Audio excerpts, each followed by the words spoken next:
বাড়িতে হঠাৎ করে লোক চলে এসছে কিন্তু বাড়িতে মিষ্টি নেই, বা তোমার হঠাৎ করে মিষ্টির ক্রেভিং হচ্ছে কিন্তু বাড়িতে মিষ্টি নেই, এরপরে বা পূর্ণিমা এসে গেছে, গোপালকে কিছু ভোগ দিতে ইচ্ছা করছে, অনেকদিন দেওয়া হয় না, বানিয়ে ফেলো। এরকমভাবে হচ্ছে মালপোয়া।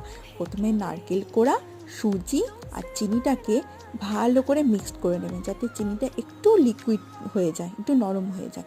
তারপরে দিয়ে দিলাম হচ্ছে মৌরি, যেটা মালপোয়াতে মৌরি ছাড়া একদম অসম্পূর্ণ।